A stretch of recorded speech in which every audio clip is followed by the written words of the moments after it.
Hello friends, आइए आज मैं आपको इस वीडियो में बताने जा रहा हूँ सेंटर ऑफ मास के बारे में कि सेंटर ऑफ मास को आप कैसे डिफाइन करेंगे और उस पर बेस्ड न्यूमेरिकल्स या कुछ थ्योरेटिकल पोर्शन है उसको कैसे सीखेंगे। तो सबसे पहले सेंटर ऑफ मास के बारे में बात करते हैं। तो आप कोई भी ऑब्जेक्ट लेंगे, तो अगर एक्सटेंडेड ऑब्जेक्ट है जिसका अपना कोई डायमेंशन है, रेडियस है, तो इसमें बहुत सारे पार्टिकल होते हैं।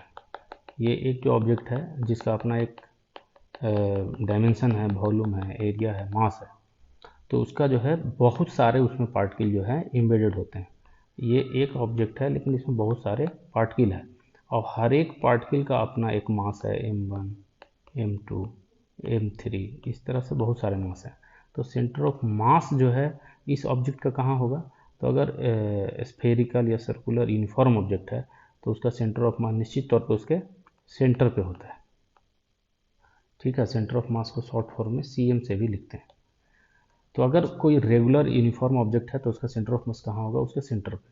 सेंटर ऑफ मास का कॉन्सेप्ट क्या है कि अगर इस पूरे बॉडी को आप ट्रांसलेट करवाएं तो ये जो पूरे जो ऑब्जेक्ट है उसका मोशन होगा, स्ट्रेट लाइन मोशन होगा।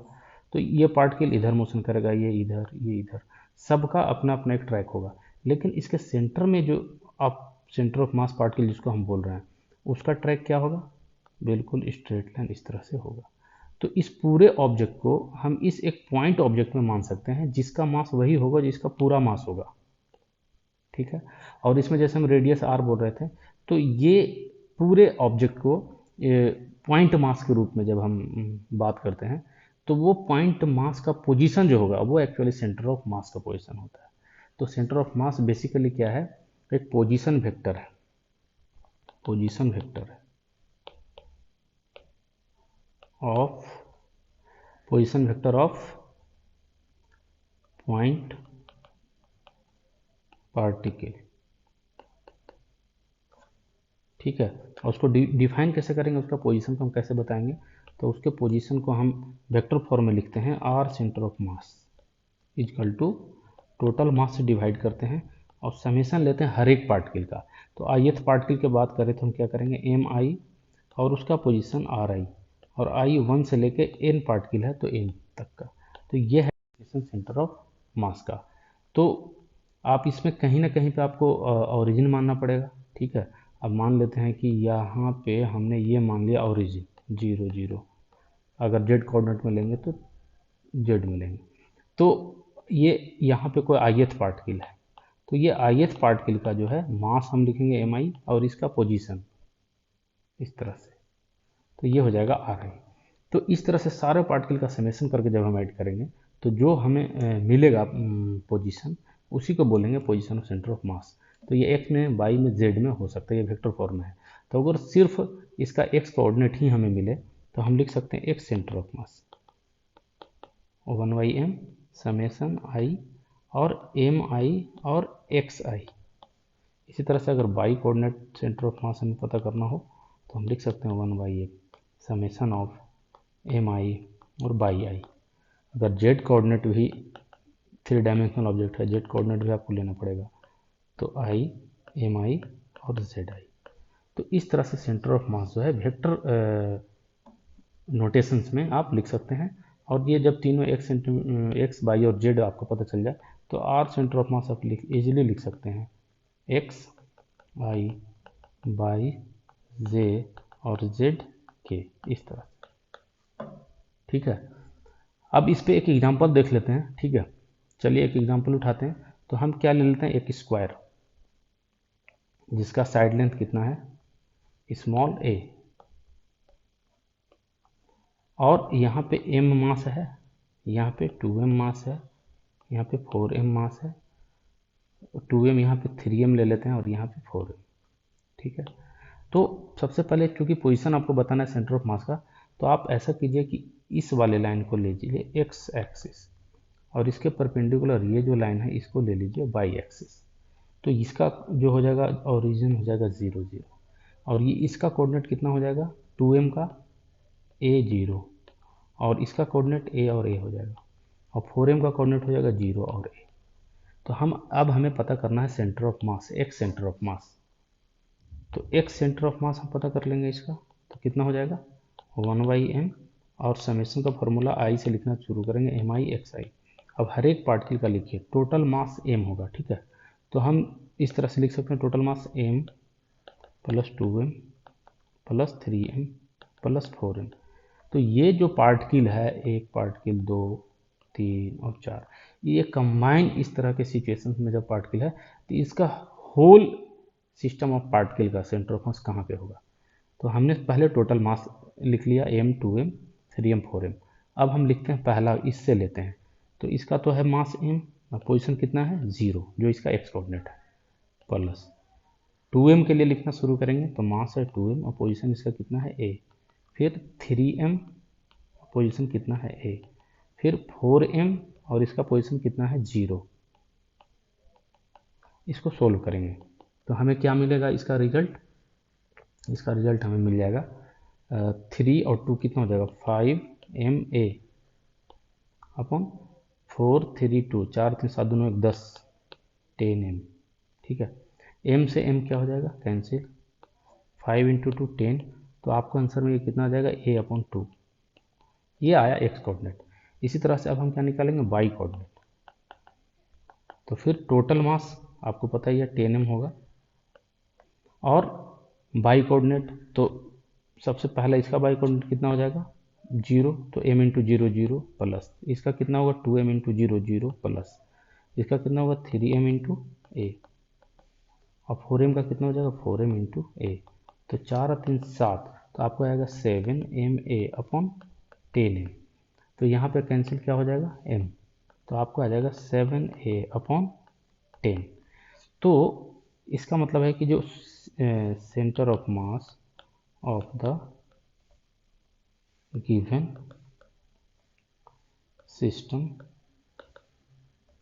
इज एट, कहाँ पे मिलेगा, तो सबसे पहले आप क्या लिखेंगे, इसका x coordinate a/2 comma 7a/10।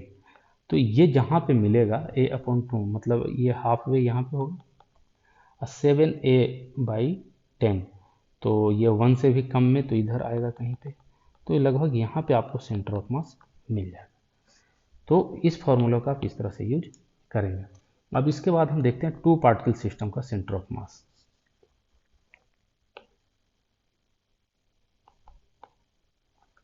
To particle system, इसका सेंटर ऑफ मास क्या होगा। तो हम 2 पार्टिकल ले लेते हैं, एक ले लेते हैं m1 और दूसरा ले लेते हैं m2, ठीक है। और इसका नाम दे देते हैं, यहाँ पे हम ओरिजिन ले लेंगे O, और ये पॉइंट P, और इन दोनों का जो है लाइन, इसके बीच का सेपरेशन कितना है, ये मान लीजिए स्मॉल d, ठीक है। तो अब देखिए यहाँ पे हम ले लेंगे ओरिजिन, तो ये हो जाएगा 0 0 कोऑर्डिनेट, इसका कितना हो जाएगा d0। सेंटर ऑफ मास कहीं पे होगा, हमें पता नहीं है, इसको ले लेते हैं C। तो इसका जो सेंटर ऑफ मास है वो यहाँ से ले लेंगे, ये x कोऑर्डिनेट मिलेगा, ठीक है। तो हम यहाँ पे देख लेते हैं xCm। तो सबसे पहले टोटल मास, तो कितना हो जाएगा m1 प्लस m2, फिर m1 into 0 plus m2 into D, तो आपको आ गया m2d/m1 plus m2। By centre of मास निकालेंगे, तो बाई कोऑर्डिनेट तो 0 ही है, तो 0 मिलेगा आपको। तो इसीलिए आपको मिलेगा centre of mass is at, कहाँ पे मिलेगा, तो सेंटर ऑफ मास का आप लिख सकते हैं x कोऑर्डिनेट ही मिलेगा m2d/m1 प्लस m2 और 0। इसका मतलब ये जो डिस्टेंस है, ये डिस्टेंस कितना है OC, कहने का मतलब OC जो है आपको मिला m2d/m1 प्लस m2, ठीक है। अब अगर उसी तरह से फिर CP पता करें, तो CP का वैल्यू कितना आएगा, तो m2d कैंसिल आउट हो जाएगा, तो m1d/m1 प्लस m2। CP निकालने का तरीका क्या होगा, तो आप OP माइनस OC करेंगे, तो OP D है, माइनस OC का वैल्यू रखेंगे m2d/m1 प्लस m2, तो आपको यही रिजल्ट आएगा। अब इसमें देखिए कि जो OC है, ठीक है, OC दे, ये जो OC वाला पोर्शन है, इसको अगर m2 से मल्टीप्लाई कर दिया जाए, m2 इंटू ओ सी, और जो m1 है इसको cp से मल्टीप्लाई कर दिया जाए। cp को OC आया आपका कितना, m2d, तो इसको m1 से मल्टीप्लाई कर दो, ठीक है, इसको m1 से मल्टीप्लाई करो, तो m1 इंटू OC करेंगे तो m1 m2 बाई डी, और जो cp है वो m1d है, इसको m2 से मल्टीप्लाई कर दो, तो ये दोनों हो जाएंगे इक्वल। अब ये दोनों इक्वल हो गए तो इससे देखिए क्या रिजल्ट मिलता है, इससे ये मिलता है कि OC अपॉन CP तो आएगा m2 बाई m1। कहने का मतलब कि जो सेंटर ऑफ मास है टू पार्टिकल सिस्टम का, जो सेंटर ऑफ मास है वो क्या करता है, डिवाइड करता है internally line joining the two particles in inverse ratio of their mass, ठीक है। Centre of mass divide internally the line joining of two particles in inverse ratio of their masses, ठीक है। इसका मतलब क्या हुआ कि m1 इंटू सी पी, ठीक है, m1 इंटू सी पी और m2 इंटू ओ सी, मतलब m2 को मल्टीप्लाई, ये अगर सेंटर ऑफ मास का पोजीशन है तो m2 मल्टीप्लाई होगा इस डिस्टेंस से और m1 मल्टीप्लाई किससे करेंगे, इससे, तो दोनों आएगा बराबर। तो आप सोचिए अगर दोनों मास इक्वल हो जाए, दोनों मास इक्वल हो जाए, m1 m2 इक्वल हो जाए तो ओ सी और सी पी बराबर होगा, इसका मतलब d/2 पे मिलेगा। कहने का मतलब अगर मैं बोलूँ ये एक m मास है और ये दूसरा एक मास है, ये भी m मास है, तो सेंटर ऑफ मास कहाँ पे होगा, अगर दोनों के बीच का सेपरेशन d है तो निश्चित तौर पे उसके मिडिल में होगा d/2 पे, ये सेंटर ऑफ मास का पोजीशन होगा।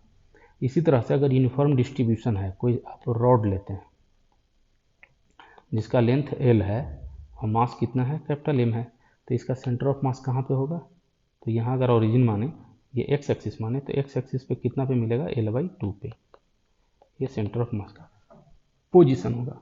तो इसी पे अब हम देखते हैं ग्रुप ऑफ पार्टिकल के ऊपर एग्जांपल एक देख लेते हैं।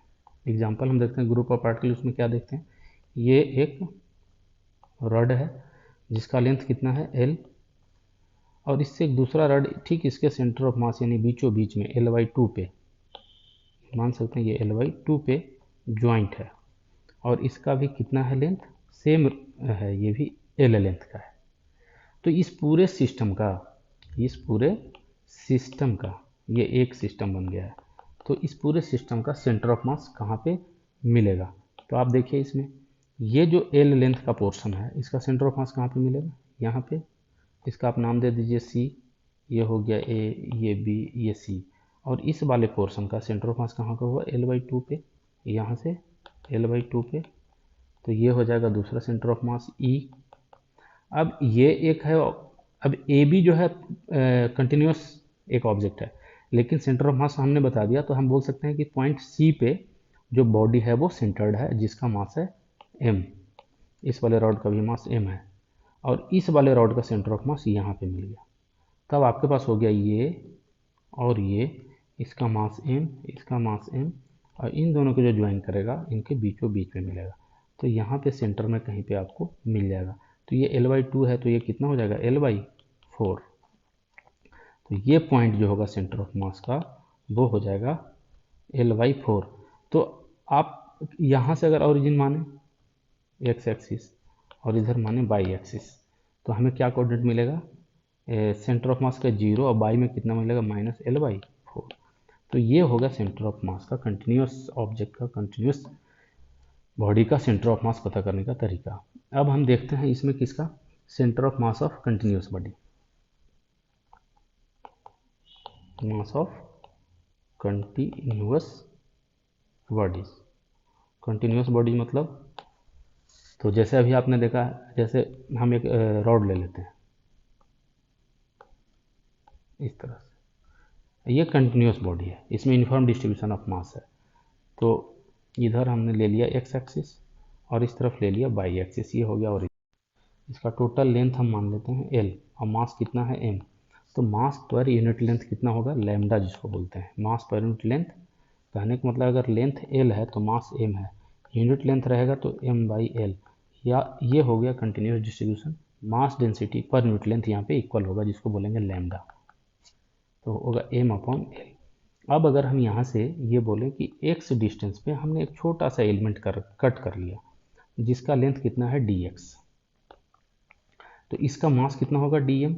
तो ये जो पार्टिकल है, ठीक है, ऐसे ऐसे बहुत सारे आप एलिमेंट लेंगे, उन सब का कंटिन्यूस जो आपका मिलेगा समेशन करके वो होगा इस पूरे रॉड का सेंटर ऑफ मास। तो इस पूरे रॉड का सेंटर ऑफ मास कहाँ पे होना चाहिए, आप ऐसे भी अगर उसको भरवली बोले तो सिंपली ये L/2 पे आएगा, लेकिन फार्मूला से कैसे आएगा, तो हम यहाँ पे निकालते हैं x सेंटर ऑफ मास। तो सबसे पहले टोटल मास और उसके बाद समेशन। तो यहाँ पे समेशन लिखेंगे, एक मिनट, तो 1/m समेशन और क्या लिखेंगे mi xi इस तरह से, और i वेरी करेगा। लेकिन यहाँ पे क्या है, हमने dm मास लिया, ऐसे ऐसे बहुत सारे मास हैं, उन सब का समेशन होगा। तो बेसिकली ये कन्वर्ट हो जाता है इंटीग्रल फॉर्म में। इंटीग्रेशन भी समेशन ही देता है। जब में बहुत छोटे छोटे पार्ट के लिए इनफाइनाइट अगर हम उनके बीच का सेपरेशन को समझें और ये कि एलिमेंट हम छोटे छोटे एलिमेंट लें और उनको जब समराइज करें तो इंटीग्रल फॉर्म में लिखेंगे। तो इसका इंटीग्रल फॉर्म अगर आपने लिख लिया तो इसका आसानी से बता सकते हैं x सेंटर ऑफ मास, तो होता है 1/m integration of x dm। अब इसमें लिखना शुरू करें x dm का वैल्यू, तो 1/m, लिमिट बाद में डालेंगे, ये हो गया x। dm कितना होगा, तो देखिए अगर यूनिट लेंथ था तब m/l हुआ उसका मास, यहाँ हमने dx लेंथ लिया है तो dm का वैल्यू कितना हो जाएगा, लैम्डा इंटू dx, ये हो गया लैम्डा dx।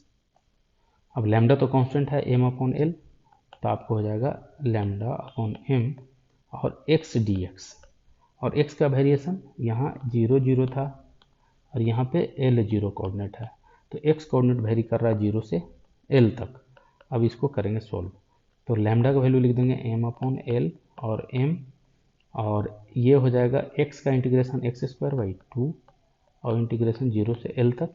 इसको सोल्व करेंगे तो आपको आएगा m से m होगा यहाँ पे कैंसिल आउट, तो आपको आ जाएगा 1/2l और अपर लिमिट 2 रखेंगे l, तो ये हो जाएगा l² - 0। अब l²/2l, तो l से l कैंसिल हो जाएगा, आपका बचेगा l/2। बाई सेंटर ऑफ मास नहीं मिलेगा क्योंकि बाई कोऑर्डिनेट 0 है। तो इसका मतलब आपको मिल गया कि centre of mass at l/2, 0। तो ठीक कंटिन्यूस ऑब्जेक्ट है तो इस रॉड के बीचों बीच में आपको मिलेगा। तो ये हो गया एक रॉड का सेंटर ऑफ मास। अब हम देखते हैं यूनिफॉर्म सेमी सर्कुलर वायर का centre of mass of uniform semi circular wire. तो ये भी इंटीग्रल फॉर्म से निकलेगा। इंटीग्रल फॉर्म का जो फॉर्मूला है वो आप याद रखें, x का y का z का उसी तरह से लिख सकते हैं, x centre of mass 1/m integration of x dm, इस तरह से। और ये जो dm है वो एक एलिमेंट्री मास है, ये पर यूनिट लेंथ हो सकता है लैम्डा, पर यूनिट एरिया हो सकता है सिग्मा, पर यूनिट वॉल्यूम हो सकता है रो। ठीक है, तो हम एक सेमी सर्कुलर इस तरह से एक ले लेंगे, सेमी सर्कुलर वायर, और इसका सेंटर ऑफ मास हमें पता करना है। ठीक है, तो हम इसमें पहले कोऑर्डिनेट ले लेंगे, ओरिजिन क्या होगा, एक्स कोऑर्डिनेट क्या होगा, तो ठीक इसके सेंटर पे देख लीजिए, इसका रेडियस तो हो जाएगा r। तो ये जो सेमी सर्कुलर वायर है उसका mass capital M, radius r। ठीक है, और ये सेमी सर्कुलर है तो इसमें क्या होगा, मास पर यूनिट लेंथ, यहाँ पे लैम्डा क्या हो जाएगा, मास पर यूनिट लेंथ, मास और लेंथ कितना है पाई r। ठीक है, अब इसमें एंगल वेरी करवाएंगे। ठीक है, इसमें एंगल वेरी करवाएंगे, या फिर आप इसको एंगल्स के बारे में भी सोच सकते हैं। तो एंगल में कैसे सोचेंगे, तो ये जो मास है वो किस तरह से है देख लेंगे उसको, और उस फॉर्म में हम इसको लिखना शुरू करेंगे। तो चलिए सबसे पहले हम यहाँ से ले लेते हैं थीटा पे एक एलिमेंट, थीटा एंगल पे एक एलिमेंट ले लेंगे और डी थीटा राइज करेंगे, ये एंगल को डी थीटा से इंक्रीज करेंगे तो आपको एक एलिमेंट मिल जाएगा। ए बी एलिमेंट का नाम ले लीजिए और ये हो जाएगा डी एम मास, ये हो जाएगा डी एम मास। और अब इस ऐसे ऐसे बहुत सारे एलिमेंट मिलेंगे हर जगह, इन सब का समेशन करेंगे तो इंटीग्रल फॉर्म में मिलेगा। तो एक्स सेंटर ऑफ मास हम लिखना शुरू करेंगे 1/m integration of x d m लिख दिया। अब डी एम क्या होगा, एक्स, ठीक है। तो डी एम देख लीजिए क्या होगा। अब एक्स, तो अब देखिए यहाँ पे कि ये जो हमारा एलिमेंट्री मास है इसका पोजीशन क्या है, ये, तो ये रेडियस आर है, तो ये वाला जो कोऑर्डिनेट होगा ये कितना हो जाएगा आर कॉस थीटा, और इसका बाई कोऑर्डिनेट कितना हो जाएगा आर साइन थीटा। इस ए बी एलिमेंट का ये एक्स और बाई कोऑर्डिनेट हो गया। तो हम एक्स की जगह पे क्या लिखेंगे, इस पूरे पोर्शन को एक्स की जगह पे लिखेंगे आर कॉस थीटा, और डी एम को क्या लिखेंगे, तो अगर हम इसमें एंगल में सोचें तो पूरा का पूरा जो पाई एंगल है, ठीक है, ये पूरा अगर पाई एंगल से रोटेट कर दिया तो टोटल मास कितना कवर करेगा एम, अगर यूनिट एंगल से तो एम अपॉन पाई, ठीक है, ये लैम्डा का यहाँ पे यूज करेगा। और इसमें हम कितना एंगल से चेंज करा रहे हैं डी थीटा से, तो ये मिल जाएगा डी एम, तो डी एम हो जाएगा m upon pi d theta, इस तरह।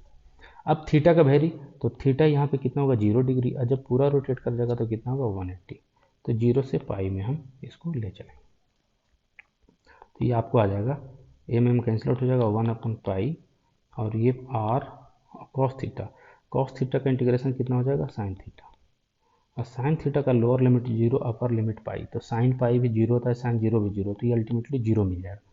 अब हम देखते हैं बाई सेंटर ऑफ मास, तो बाई में भी 1/m लिखेंगे, और बाई का वैल्यू कितना हो जाएगा आर साइन थीटा, उस एलिमेंट का बाई कोऑर्डिनेट, और डी एम का वैल्यू कितना लिखेंगे m capital m upon pi d theta. तो इसको यहाँ से एम से एम कैंसिल आउट हो जाएगा, आपको मिल जाएगा आर अपॉन पाई, और ये क्या मिल जाएगा, साइन का इंटीग्रेशन कितना होता है cos theta minus cos theta, theta का वेरिएशन 0 से पाई में, इसको हम सोल्व करते हैं तो आर अपॉन पाई, ठीक है। अब ये हो गया माइनस कॉस पाई माइनस फिर माइनस कॉस 0, तो आपको कितना मिल जाएगा ये r upon pi, cos pi -1, तो माइनस माइनस कितना हो जाएगा +1, और ये माइनस और माइनस में इनके प्लस हो जाएगा, और कॉस 0 का 1, तो अल्टीमेटली आपको आएगा 2r अपॉन पाई। तो यहाँ पे क्या मिला आपको कि ये जो सेमी सर्कुलर वायर था उसका जो सेंटर ऑफ मास है वो कहाँ पे मिला, x तो 0 पे और बाई मिल गया 2r अपॉन पाई पे। अब इसमें एक खास बात है, ये जो सेमी सर्कुलर वायर है इसका सेंटर ऑफ मास जो है इस वायर पे नहीं है, मतलब इनसाइड द ऑब्जेक्ट नहीं है, आउटसाइड द ऑब्जेक्ट है, और इसके सेंटर से 2r अपॉन पाई पे है। तो सेंटर ऑफ मास ऑब्जेक्ट के अंदर भी हो सकता है, ऑब्जेक्ट के बाहर भी हो सकता है, ठीक है। अब इसके बाद एक लास्ट देखते हैं सेंटर ऑफ मास, हम किसका देख लें, अब एक और centre of mass of a disc का देख लेते हैं। Centre of mass of a solid disc, solid semi circular disc का, हमने रिंग का देखा था, अब डिस्क का देखते हैं सेंटर ऑफ मास, ठीक है। तो इस तरह से आप एक डिस्क ले लीजिए और ये पूरा फिलअप है। अब इसमें हम ओरिजिन इसके सेंटर पे लेंगे जहाँ से इसका रेडियस कितना है r, इसका मास मान लीजिए m, ठीक है, और ये से इसका ओरिजिन o, इधर हो गया x कोऑर्डिनेट और इधर हो गया y कोऑर्डिनेट, ठीक है। तो हमने क्या देखा, एक सेमी सर्कुलर वायर का, अगर इसमें एक एलिमेंट लें सेमी सर्कुलर वायर, इस तरह से ये सेमी सर्कुलर वायर हमने एक एलिमेंट लिया यहाँ से एट ए रेडियस r पे, तो इसमें कितना हमने रेडियस में चेंज करवाया होगा dm होने के लिए, dr रेडियस में चेंज करवाया। तो कहने का मतलब ये जो एलिमेंट है इसका अपना एक एरिया बनेगा, तो इसका जो आप देखेंगे यहाँ पे कि मास डेंसिटी, मास पर यूनिट एरिया पता करेंगे सबसे पहले। तो ये एलिमेंट्री जो मास होगा वो डीएम हमें मिल जाएगा। तो डीएम क्या होगा, ये हो जाएगा मान इसका सिग्मा ले लेते हैं, मास पर यूनिट एरिया सिग्मा और इनटू एरिया। तो ये जो हमने एलिमेंट्री लिया इसका एरिया कितना होगा, तो सबसे पहले इसका देखिए circumference pi into small r और इंटू डी आर। तो ये हो गया आपका डी एम। सिग्मा कैसे निकालेंगे, तो आप देख लीजिए कि टोटल एरिया कितना है, पाई आर स्क्वायर अपॉन 2 और इसका मास है कैपिटल एम। तो सिग्मा का वैल्यू कितना हो जाएगा, m upon pi r square और 2 हो जाएगा यहाँ पे, ये हो गया सिग्मा का वैल्यू। तो आप यहाँ से निकाल सकते हैं अब एक्स सेंटर ऑफ मास। तो 1/m फॉर्मूला याद रखिए, एक्स डी एम। अब लिखना शुरू कर लीजिए 1/m एक्स। तो आपको पता है कि ये जो सेमी सर्कुलर वायर है इसका सेंटर ऑफ मास की कहाँ पे होता है, 2r अपॉन पाई पे, 2 small z upon 2r upon pi. अभी तक हमने यही पढ़ा था जस्ट। तो हम यहाँ पे लिखेंगे 2 स्मॉल r अपॉन पाई और dm। तो dm को क्या लिखेंगे, ये पूरा value sigma pi R D R, इस तरह से। अब देख लीजिए आपके पास क्या क्या आ गया, 2 कांस्टेंट, सिग्मा कांस्टेंट, पाई कांस्टेंट और m और फिर पाई। तो आपको यहाँ पे बच गया कितना, आर स्क्वायर डी आर। तो रेडियस कहाँ से कहाँ वैल्यू करेगा, तो अगर एलिमेंट बिल्कुल सेंटर पे हो तो 0, अब बिल्कुल एलिमेंट यहाँ तक पहुँच जाए तो रेडियस आर कैप्चर कर लेगा। तो 0 से कैपिटल आर में इसको अब हम सोल्व करेंगे। तो देखिए पाई से पाई तो यहाँ पे कैंसिल आउट हो गया, सिग्मा का वैल्यू भी हम रख देते हैं। तो 2 सिग्मा का वैल्यू कितना हो गया, 2m पाई आर, तो m पाई आर और r का कितना होगा, r³/3 और इसको इंटीग्रेट कर लेंगे 0 से r में। अब इसको हम सोल्व करते हैं, जो कैंसिल आउट होगा उसको हम कैंसिल कर लेंगे, m और m कैंसिल आउट। तो आपको मिल गया 4 अपॉन पाई आर, 3 को भी ले आइए और ये हो जाएगा r3 - 0। तो ये यहाँ पे क्या हो जाएगा, फिर आपको मिल जाएगा, तो यहाँ पे आर स्क्वायर था तो r3 अपॉन और नीचे में आपको आ गया पाई आर, 2 में अपॉन पाई आर और यहाँ से पाई आर स्क्वायर, सॉरी ये आर स्क्वायर छूट गया यहाँ पे, तो ये आर स्क्वायर है, ये ध्यान रखिए। तो आपको मिल जाएगा 4r³/3 pi r square. Are से आप कैंसिल करेंगे इसको तो यहाँ से कितना बचेगा, आर। तो आपका आंसर आ जाएगा 4r/3 पाई। ये हो गया आंसर। तो कहने का मतलब सेंटर ऑफ मास जो है वो कहाँ पे मिलेगा, centre of mass is at, तो एक्स कोऑर्डिनेट तो उसका मिल गया 0, वाई कोऑर्डिनेट मिलेगा 4r/3 पाई। सेंटर ऑफ मास ये आपको सॉलिड डिस्क का मिल गया। मतलब इस तरह का अगर कोई सॉलिड डिस्क है तो सेंटर ऑफ मास कहाँ पे होगा, तो यहाँ पे आप ले लें सेंटर, रेडियस r, अगर इसका मास m है, मास पे कोई ये, तो ये इसका होगा सेंटर ऑफ मास, जिसको आप लिखेंगे 4r/3 पाई। रिंग का आया था 2r/पाई। तो ये दोनों में अंतर है। इसके और भी लेसन मैं नेक्स्ट वीडियो में बनाऊंगा। तो अगर हमारा आपको वीडियो पसंद आया हो तो ज़रूर आप शेयर कीजिएगा और लाइक कीजिएगा हमारे वीडियो को, चैनल को सब्सक्राइब कीजिएगा। ठीक है, और भी वीडियो मैं आपके सामने पेश करूँगा। कमेंट में कोई टॉपिक या लेसन आपको अगर हमारा बनाना हो तो आप उसमें कमेंट करें, मैं उस पर ज़रूर लेसन बनाऊँगा। Thank you.